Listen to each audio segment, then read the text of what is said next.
Hey warriors, welcome to Empowerment and Illness. I am your host, Gwen. Today, I want to talk about awareness, not the kind that's built for other people, not the posts, not the months, not the explaining. I mean awareness for us, because so many of us get trained to look outward first. We look for the right doctor, the right medication, the right test, the right answer, the right person to finally understand. And those things matter, but if we never looked inward, we stay disconnected from the one place we actually live every day, which is inside our own body, our own patterns, our own limits, our own reality. We can become so focused on proving, defending, educating, and surviving that we skip over the quieter work of knowing what's happening to us. We learn the name of our illness, but we don't always learn what it does in our life. We learn how to push through, but we don't learn how to notice the cost until it shows up as a crash. We learn how to advocate, but we don't always learn how to check in with ourselves without guilt, without fear, and without pretending we're fine. And when awareness is missing, we end up planning our lives based on who we used to be, not who we are right now. We're going to bring awareness back home. We're going to talk about what awareness really means when we live with chronic illness, what we need to be aware of, how to recognize what's changing, and how to accept those changes without feeling like you're giving up on yourself. Because acceptance isn't quitting. Acceptance is clarity. Acceptance is how you stop fighting reality long enough to build a life that actually supports you. And I also want to say this gently because I know how it lands. Awareness does not mean obsession. It doesn't mean you sit around all day monitoring every sensation like you're waiting for something bad to happen. It also doesn't mean you're ignoring everything until you're forced to stop. Awareness is that middle place where you notice without panicking. You name what's real without making it your whole identity. You pay attention so you can make better choices, not so you can punish yourself.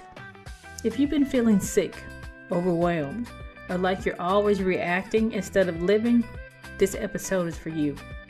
I want to have a conversation about how to understand your chronic illness in a way that helps you feel safer in your own body and more stable in your own life.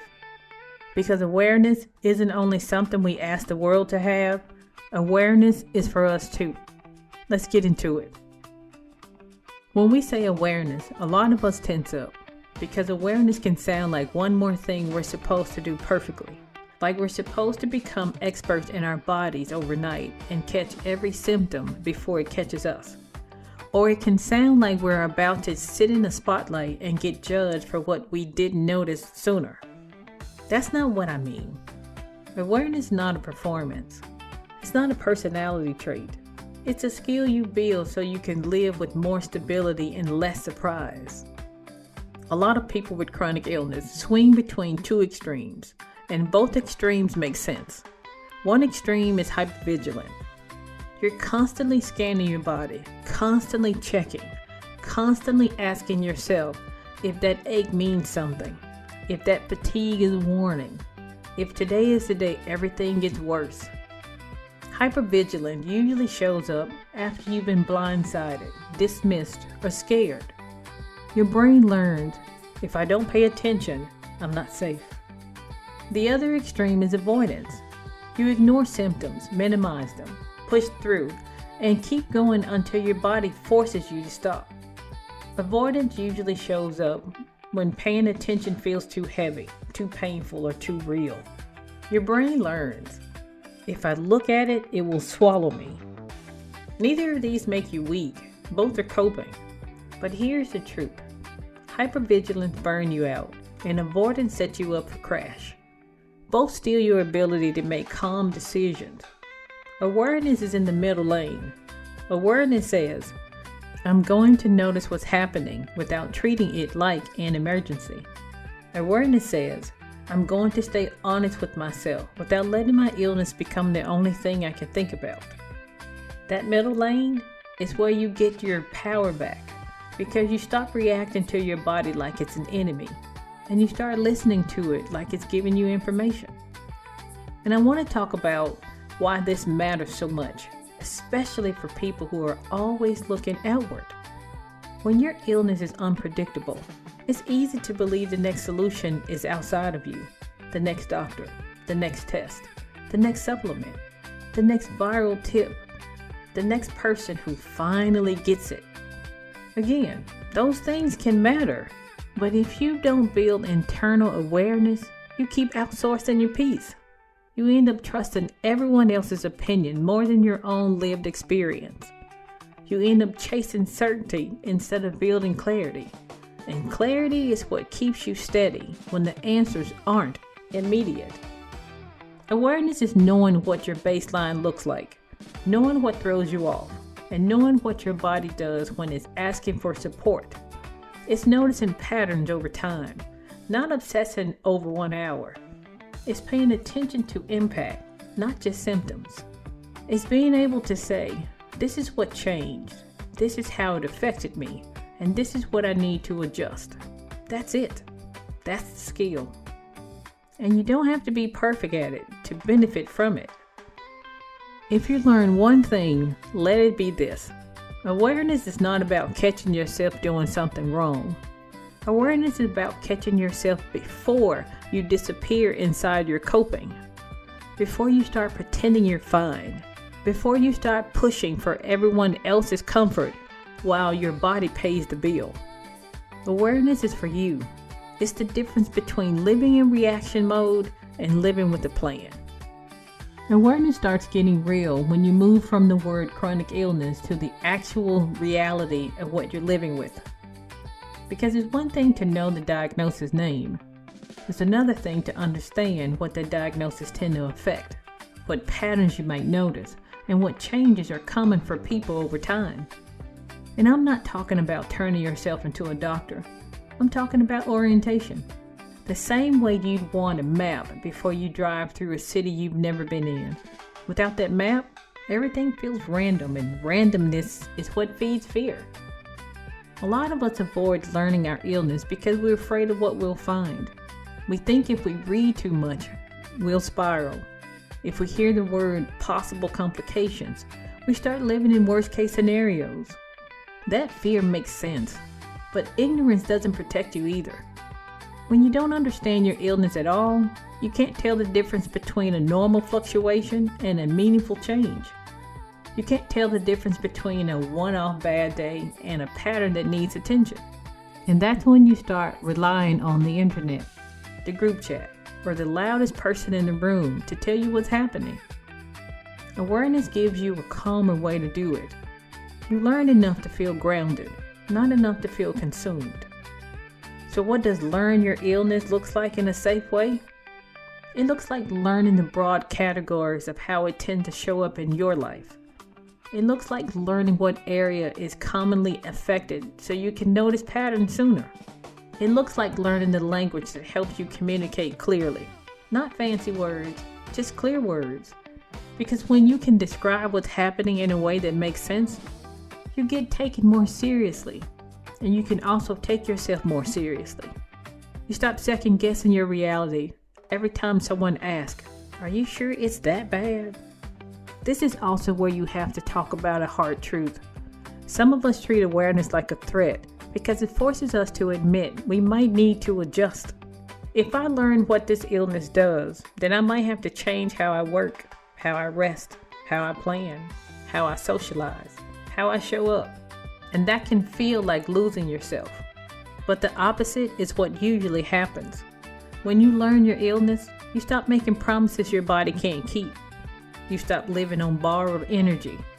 You stop feeling betrayed by flares that were building quietly the whole time. Awareness doesn't steal your life. It helps you stop spending your life recovering from avoidable crashes. And this is where I want to give you a simple anchor for the rest of the episode. Awareness is not about predicting the future. It's about understanding the present. You're not trying to become psychic about your next flare. You're trying to notice what your body is doing right now, what tends to make it worse, what tends to help, and what changes you might need to respect. That's it. That's the job. And when you do it that way, Learning doesn't have to feel scary. It can feel like relief because it turns the light on. Awareness can only take you so far if your mind is already decided. And I don't mean decided in a confident way.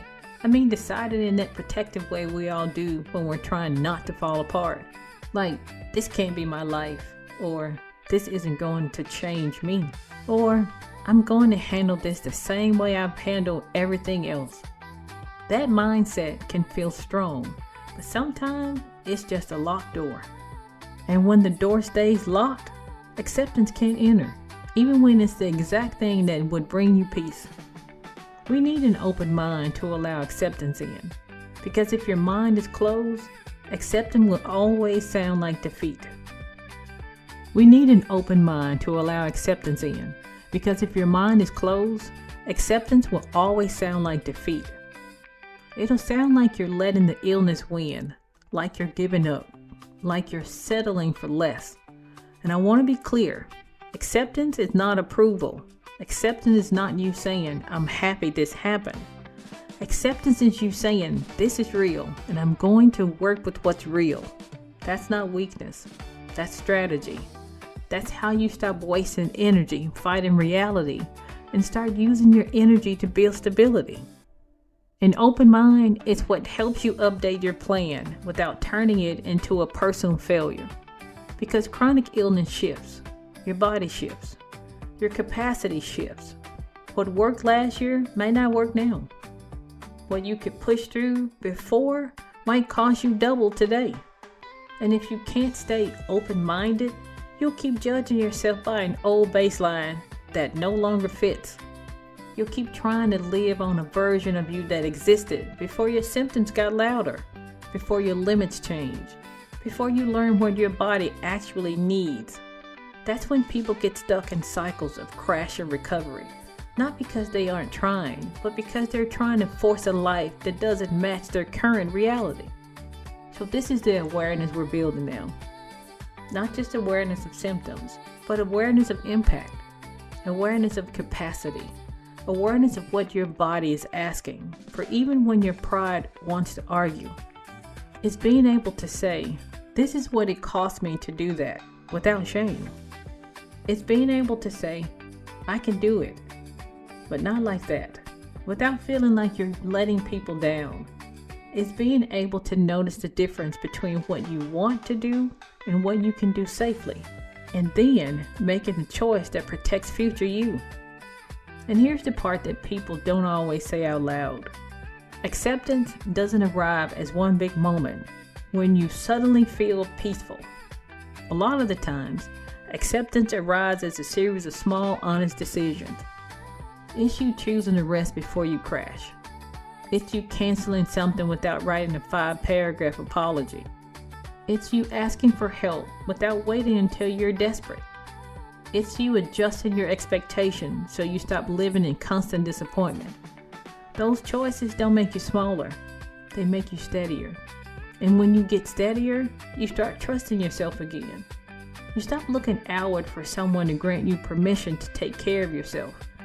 You give yourself that permission because you finally see what's real, and you're brave enough to meet it with an open mind.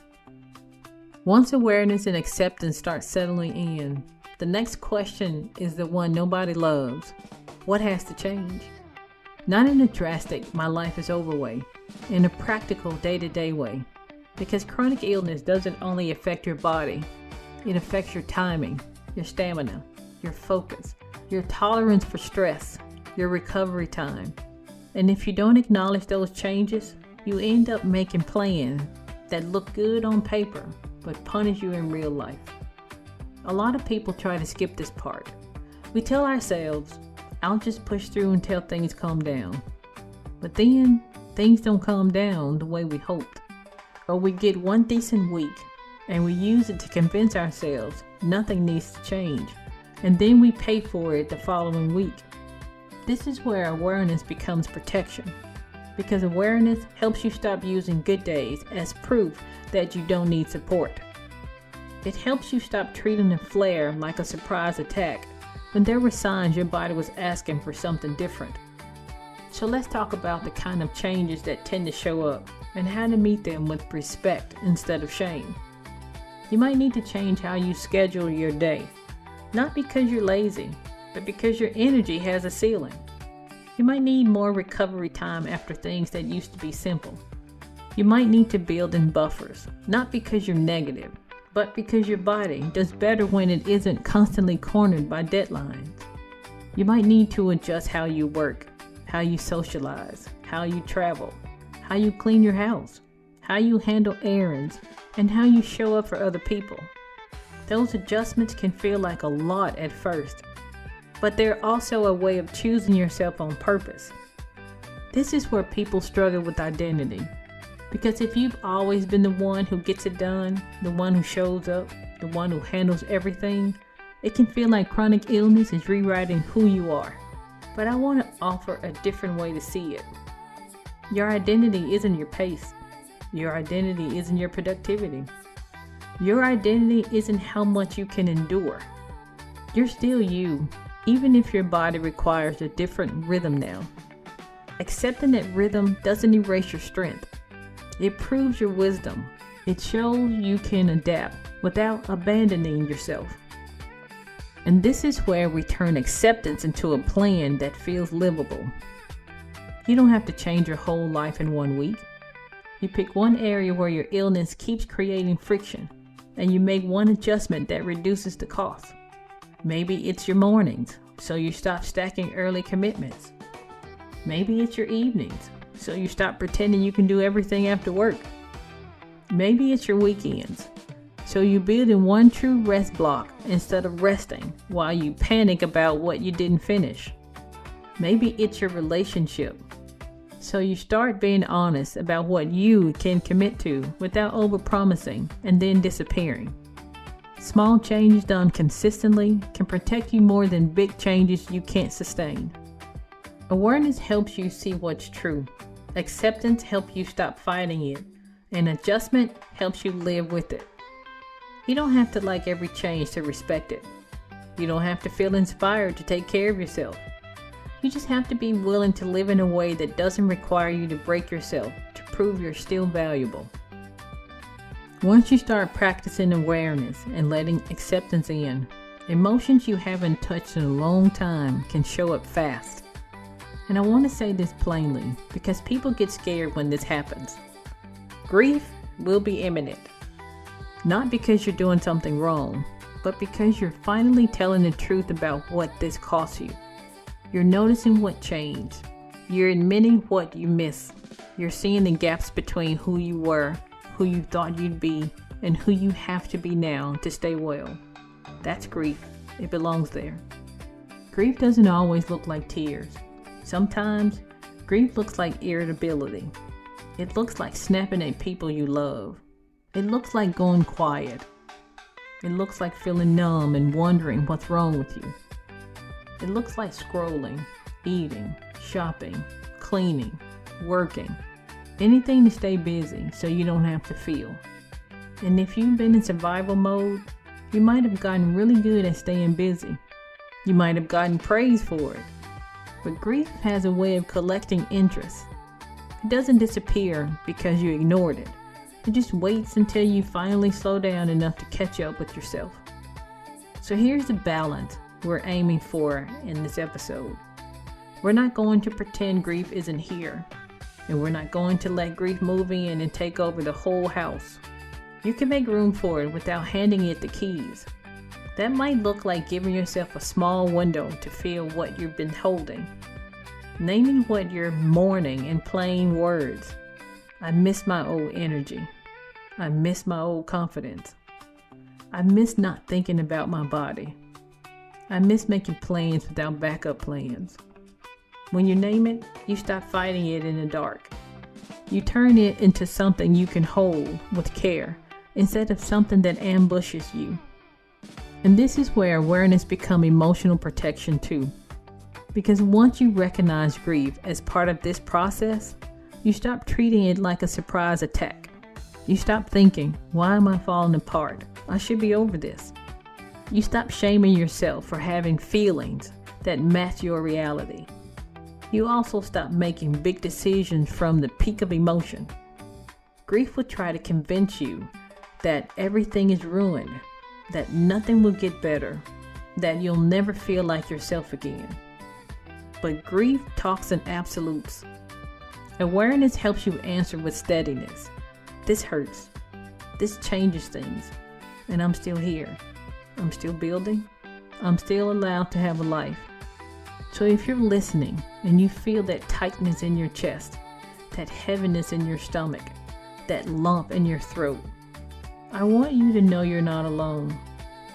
This is part of learning your chronic illness with honesty. This is part of accepting what's real without letting it define your worth. Let grief have a moment. Then come back to your plan. Come back to the small routines that keep you steady. Come back to the parts of you that still want to live. Because awareness isn't only about noticing symptoms. It's about noticing your heart and giving it what it needs to keep going. Set aside some quiet time this week with your journal. These prompts are meant to help you notice your direction, not judge your pace. Where have I been looking outward because looking inward feels too heavy right now? What do I know about my illness today? And what do I avoid learning because it scares me? What has changed in my life that I haven't fully admitted out loud? If acceptance isn't giving up, what is it for me? What grief is sitting underneath my routines right now? What do I need to hear from myself when I feel behind or defeated? And now, a word from our sponsor. This episode is brought to you by Empowerment in Illness and our resource shop built for real life with chronic illness. If today's episode is bringing up a lot, you don't have to hold all of that in your head. You deserve tools that help you slow down, get clear, and move forward one steady step at a time. If you're working on awareness and acceptance, start with the Lupus Roadmap. It's designed to help you understand what's happening in your body, track patterns without spiraling, and walk into appointments with clarity instead of chaos. It gives you structure when your symptoms feel unpredictable and your emotions feel close to the surface. For the days you don't have the words, use My Voice Ally. It helps you communicate clearly when you're tired, overwhelmed, or worried you'll forget what matters most. And when your health changes your rhythm, My Flarecast helps you plan around Flare's reality, so you can protect your energy without feeling like you're failing. To keep everything organized in one place, we also offer the Paper Trail Medical Binder, made for tracking labs, notes, medication list, and appointment details so you're not scrambling when you need information quickly. And if you need space to process what awareness brings up, explore our journals and planners, including The Quiet Power Within and Getting to Know My New Normal, created to support reflection, stability, and gentle follow-through. You'll find all of these resources at empowermentandillness.com. That's empowermentandillness.com, where you'll find tools to help you feel prepared, clear, and supported as you continue your journey. Be prepared. Don't panic. And now, back to the show. Before we leave, I would like to close with a special portion of the show I call Healing Heartbeats. This is where we allow ourselves to wallow in sorrow. Give yourself 3 minutes to laugh, cry, scream, cuss, or just sit in silence. Whatever you need to do to feel it, do it. Let the depression in for only 3 minutes. Once you've reached 3 minutes, compartmentalize it and get back to living. This is a rinse and repeat behavior. You cannot let depression take over, because when it does, it will not let go. When we hear about the passing of someone, they have the day they were born and the day they pass away. There is a dash in the middle. It's not a long line, but a short dash. That dash represents your life. Go live in spite of having a chronic illness. Don't let your condition stop you. Awareness sounds simple until it turns the light on. And when the lights come on, you might see grief sitting in corners you haven't looked at in a long time. If this episode stirred something up in you, that doesn't mean you're falling apart. It means you're being honest. It means you're paying attention to what's real, and that kind of honesty takes courage. You don't have to force acceptance like it's a switch you flip. Acceptance comes easier when you stay open-minded, when you let yourself see what's changed without turning it into a verdict about your worth. You can acknowledge limits without losing yourself. You can make adjustments without feeling like you're giving up. You can grieve what you miss and still build a life that holds you gently. So as you move into the rest of your day, keep it small and steady. Notice what your body is asking for. Name one change you can respect this week. Give yourself a little space to feel what you've been holding. And if you need to write it down, use your journal, your planner, your roadmap, whatever helps you take what's swirling in your head and place it somewhere safe. You're not behind. You're learning yourself in a new way, and that work matters. Remember, you have the strength, the heart, and the support to continue your journey. Be safe.